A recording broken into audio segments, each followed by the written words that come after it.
Hey everyone, and welcome back to the Extension Podcast on Wiregrass Grown. I'm Houston County Extension Director Micah Johnson, And I'm Aaron Wells, Extension Agent for row crops here in the southeast part of the state. and today is going to be a little shorter. We got a lot going on, but we want to talk just a few minutes about peanuts and pod blasting and some events coming up. So, Aaron, it's going to be all about you today, all about you and peanuts and where we're at. So, you ready for it? Yeah, it's that time of the year. Good. Just real quick rundown of some events coming up. We're going to get to the pod blast schedule in just a minute, but there's a fall gardening lunch and learn in Abbeville coming up on September 2nd.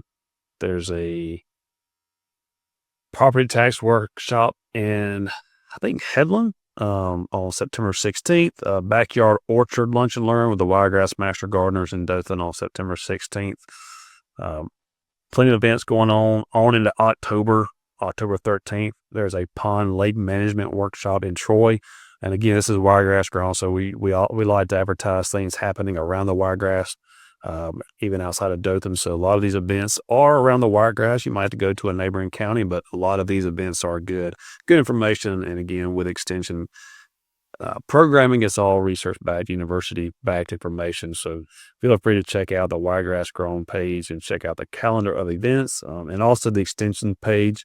The Alabama Cooperative Extension System has a calendar also. Statewide events, Wiregrass Grown is more local, but either way, you can check out extension programming on either calendar. So in just a minute, we're going to be talking peanuts, all things peanuts, and listen to what's going on around the Wiregrass. All right, so we're recording this August 24th. Today's 24th, correct? Yeah, I think so. And we're getting right on the threshold of harvesting peanuts here, coming up around the corner. This time of year, Aaron and other agronomists, Cedric Mack and other county directors, Jimmy Jones and others, myself, we start scheduling these pod blast workshops. So that's where we're going to start. We're going to let Aaron kind of take it from here, tell us where we are in the peanut season, why do we pod blast, and what it is for those that may not understand that technique. But Aaron, just kind of give us a rundown of where we're at this time of year. September's next week. It's hard to believe that next is coming around. Yeah. And, for a lot of our peanuts that were planted in April, those guys are getting extremely close as far as maybe looking at pulling the trigger and starting to plow up those peanuts, maybe possibly even next week, possibly. And there's potential for that. Majority of our crop this year is probably a little later than normal. But historically, we start really first week or two of September is we're trying to get an idea of when the crop is going to be ready to be harvested, when it be mature, the most optimal maturity. So, our peanuts are what we call an indeterminate crop, meaning that they set flowers and make fruit, or the peanuts in this case, over a longer period of time. It's not just a certain short window that they set fruit in. And because of that, we have peanuts that are mature from, early on. We may have peanuts that are mature over a 6-week period or something like that. And because of that, you have peanuts that are on the vine that are really mature, some that are optimal maturity, and some that aren't quite mature yet. And the way that our growers get paid, they get paid on weight and grade. So it's not like we're just looking for just the highest weight. If we're doing that, then if we're just looking at strictly weight, then we can possibly lose some money because the grades aren't as good. As those peanuts mature, they become better grading, obviously. And the higher the grades, the more money, per ton that they're worth. And so it makes peanuts a little tricky. A lot of our other crops, cotton, you go out there and look at the field, you can count how many bolls are open. It's all above ground. Corn, soybeans, kind of the same way. You kind of look at it and tell what the moisture is. Peanuts, being that they're growing underground, it's difficult to tell, are they mature? But now there is a little sign that peanuts have, just like a cotton boll opening or corn hitting black layer. There is a sign. but it's really hard to see, and it's underground for that, in addition to being difficult to see. But if you look at a peanut, it has 3 layers of holes. It has the exocarp, the mesocarp, which is the middle, and the endocarp, which is the inside of the hole. So, a long time ago, researchers found out that as the peanut matures, the mesocarp, or the middle layer, actually goes from like a white to a yellow to an orange to a brown to a black color. So as it grows, as it matures. as the individual peanut itself matures. And so researchers, I would say probably back in the late 70s, early 80s, they determined that they came up with a process of pod blasting, which is essentially just removing the outer layer of hull, and it exposes that mesocarp. And then you can like lay the peanuts on a board and see, you can have an idea maturity wise where they are. And they developed the whole scrape board, which has got the different colors on it. And it's got this projection line where through research, they've determined that once we get to a certain point, then we kind of can project what a digging date would be. And the process of that has evolved over the years, and it's a very simple process now. It just involves a pressure washer and a little expanded. That was the next point, that when you say remove the exocarp, it's not a complicated process. There's no machine for it. We literally take a sample of peanuts, put them in a metal basket in a low pressure washer, and hose them down and wash off the exocarp, and then from that, so it's not removing the exocarp is not a complicated process. And years ago, with the old technology that was used, they had like these sandblasting beads, and used that, and it was a little more difficult, a little more time consuming, more expensive. The system we use now is very easy to just kind of take your little pressure washer in your basket, and as long as you have a 110 outlet and a water hose connection, then we can pretty well do that. You know what I think the viewers need to see? Was the board. The board. I got one right here in the mix. Okay. Well, I'll be right back. All right. We paused for a second just because Aaron was talking about this chart, and then we'll just a little bit easier to understand as he explains what's going on here. All right. This is we need David Paul back. If they have the weather guides right here, this is all right. So there we go. All right. So as you see over here on, I guess it would be the audience's left side, your immature pods are going to be that white. If they even make it through the pressure washing process, a lot of times those just fall out of the basket. But as they get mature, they go from this yellow to the orange color over to your black color. And really, if you'll notice, there's these dates. It says days until digging. And what we're looking for is once we run the peanuts through the sample, or through the pod blasting, through the metal basket, we lay them all out on this board. We have a set number of peanuts we need. Typically, we'll tell folks to get a sample from multiple locations in the field. Don't get them in one spot, because then you kind of skew your data.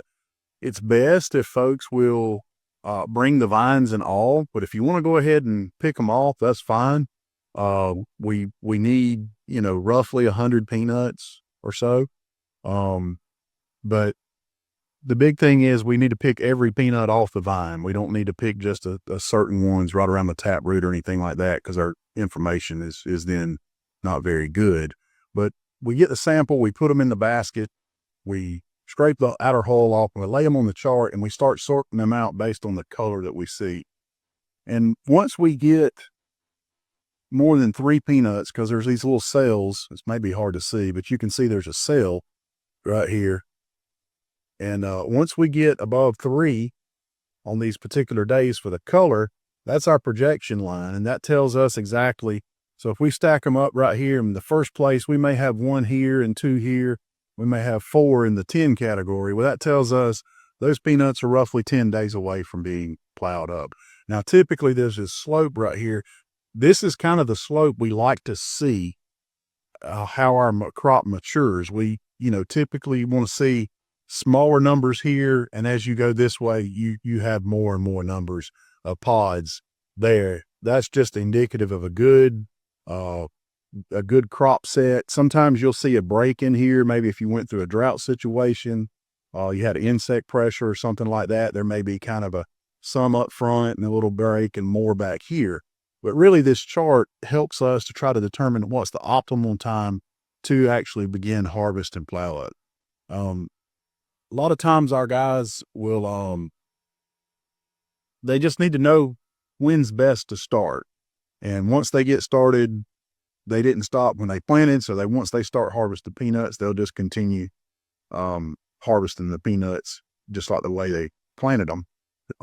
Sometimes we have, like this particular growing season we had this year in 2026, we got some people were able to get some peanuts planted early on, and then we ran through a couple of weeks of some wet weather. So planting basically stopped and then it picked back up again. So that'll be something to kind of see this year is maybe when we start that first crop, and then maybe when we pick up on that second planting of the peanuts this year. So this is something we offer our growers around the southeast part of the state. Oh, it doesn't cost anyone anything. Just come to one of the events, bring your samples. It's always good if you do pick the peanuts off the plants to bring the vines with you too, because that helps us look at the vines, see what kind of condition they're in.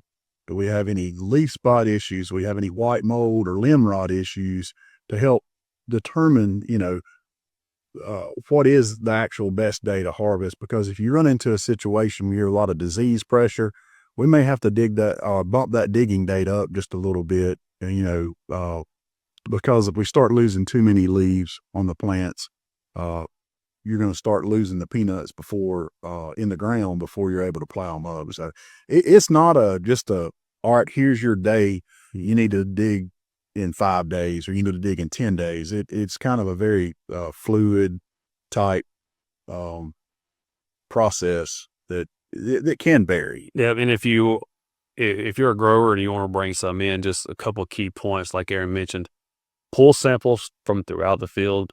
We know it's easier just to pull to the side of the road and pull some samples off from the side. But if you want to get a truer reading on your fields from samples from throughout the field, bring them on the vine to look at the vines, and there's a number of locations that we do this at.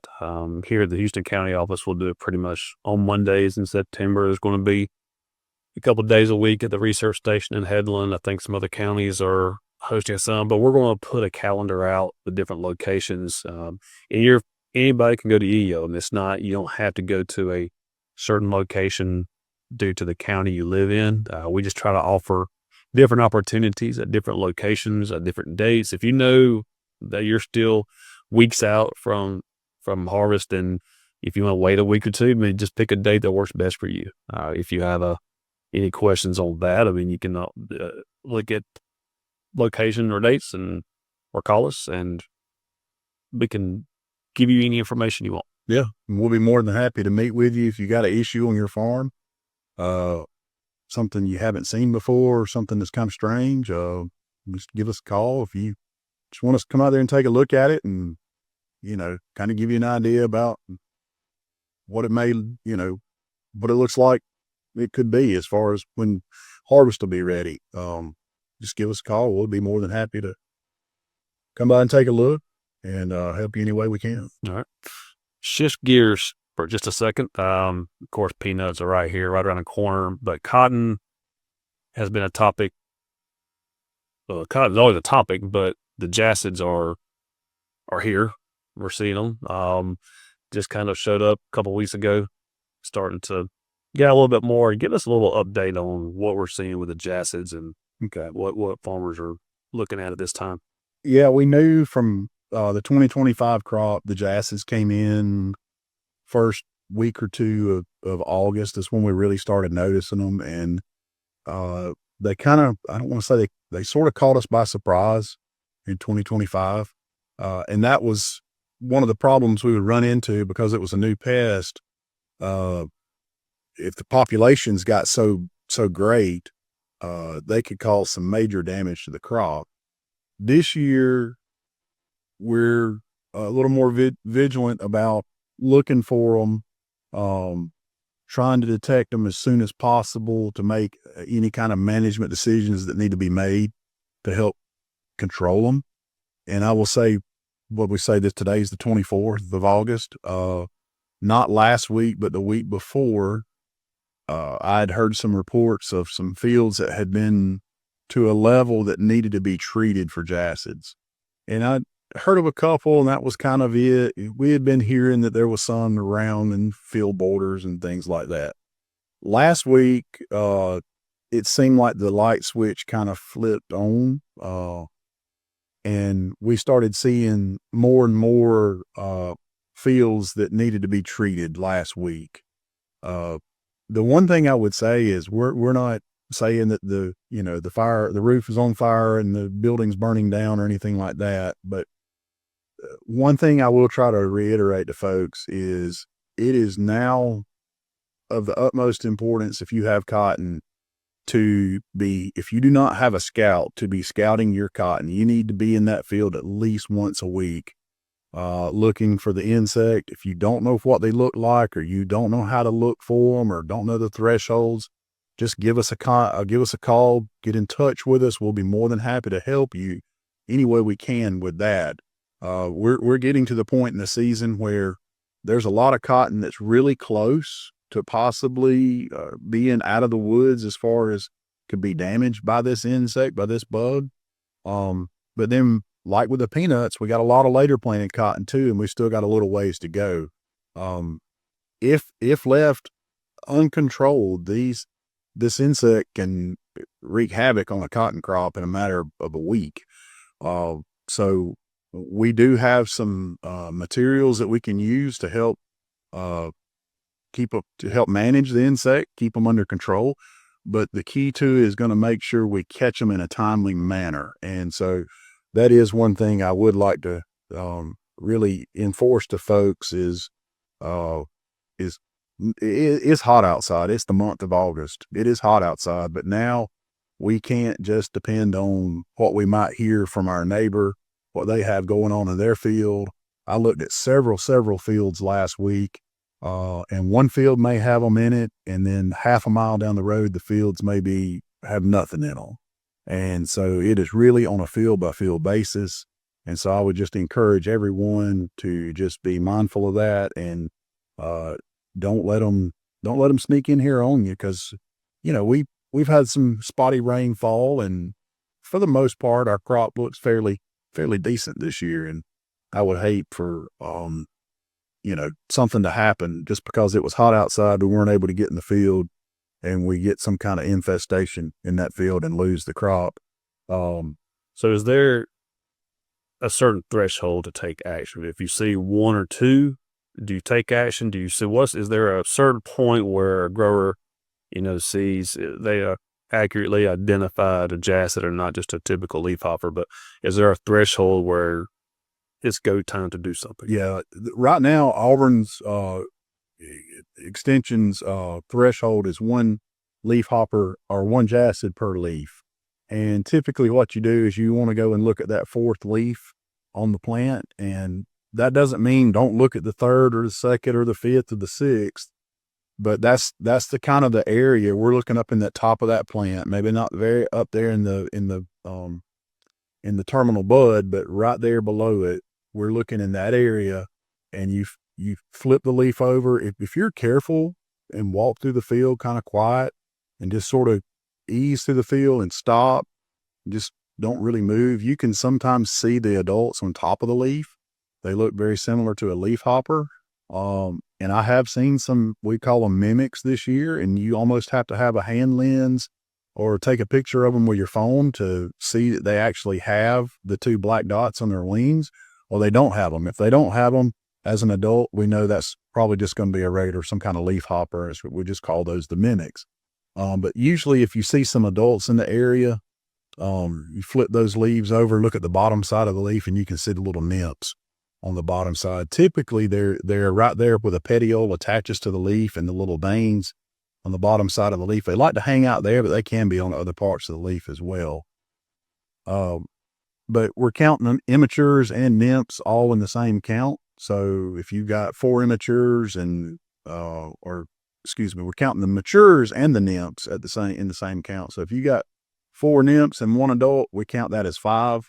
And so if you go to look at your next 5 leaves and you don't see anything, you're still at 5 Jassids on 5 leaves, so you're still at the threshold. And I would say last week, some fields I would only see the adults, and in some fields I would see the adults and the immatures or the nymphs. They reproduce quickly. They do. It's I'm trying to remember if it was I don't even want to say at this point, but they can cycle so fast, the populations can build so quick, and that's the biggest reason we really need to be looking every 7 days in a field. I will say, questions asked a lot about how long do we need to protect this plant from this insect, and the best advice we can give right now is you determine as the grower what boll you want to harvest on that plant. So you look in the top of the plant and you say, I want to harvest, this boll, this particular boll right here. Well, there's a subtending leaf that feeds that boll and helps that boll mature and get all the nutrients and it needs to grow and mature. And so, the generalized recommendation right now is that you should protect those leaves until 2 weeks before defoliation. And so, but if you really kind of look at it, with our season being kind of cut short, maybe because of late planting, figure out what boll you want to protect, and you need to protect that subtending leaf for that boll, however long that is. So materials that we have now to protect against the Jassid, usually they'll work anywhere from 2 to 4 weeks. So it really, it's going to be on a field by field basis, and it really is going to just depend on what the grower, how far they want to go with it, Right. So like I said earlier, if you got any questions or need any help with it, just give us a call. We'd be more than happy to help you any way we can. And that sounds like a lot of information, but main takeaways is keep your eye on your field. Yeah. Check for them at least every 7 days. Yeah. Know where you are in your growing season, and make a plan, and you don't have to go at it alone. You can call the extension office. Get a lot of resources to walk you through it and make recommendations. But it's getting crunch time. It is. Getting into fall and a lot of decisions to be made. A lot of things. Trying to finishing up, some things as far as diseases go on peanuts and insects and cotton, and making decisions on when to pull the trigger to harvest. And it's a busy time of year. It's been kind of in a little lull, and now it picks back up, and it'll be busy here for a lot of folks here in the next few weeks. Sure will. Anything else? I think that's it. Dude. All right. Well, we appreciate you jumping in again, and hope you can take some information from the pod blasting or the Jassid talk, and feel free to search the calendars for the dates for the pod blasting, and feel free to call your extension agents for any kind of Jassid information. And until next time, we appreciate you stopping by on the Extension Podcast on Wiregrass Grown.